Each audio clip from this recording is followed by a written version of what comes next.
this feels overwhelming, start by adding what you're missing.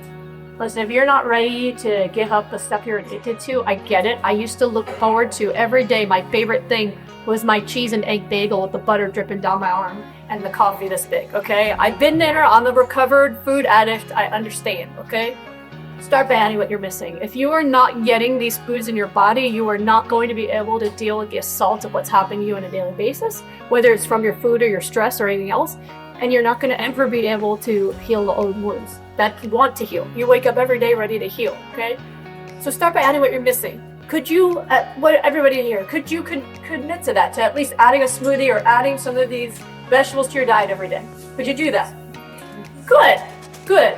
I want to hear from you guys that you're doing. I'll give you my email address and my phone number. You guys let me know you're up to, okay? So add what you're missing. Second one is start.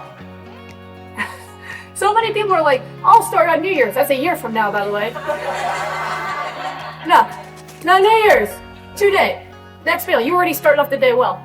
It's always the perfect time to start. Even if you just ate an entire bag of Doritos, you could start now.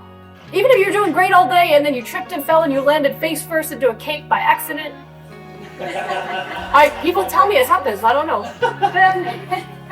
Then the next moment is when you start. If you keep starting, you will get to the finish line. It's the only way it's not going to work is if you give up on it, okay? So even if you have to fall down a few times, think of it like a kid. Anyone ever have a kid? Anyone ever seen a kid? Okay, cool. So like when you see a kid learning to walk, what happens is they start to toddle and then they fall on their face. And then they cry for a second, then they get up and then they like, oh, let me try this way. And then they toddle and they fall back on their butt. And then they keep doing it until eventually they call the toddler, right?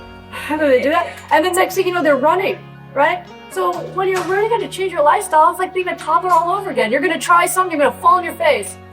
And then you go, okay, well, I fell on my face, what happened? Let me make a new game plan. And then you're going to try again, you fall over until you get your balance. And next thing you know, you'll be running. Does that sound good? Yep. We don't give up, right? Okay, good.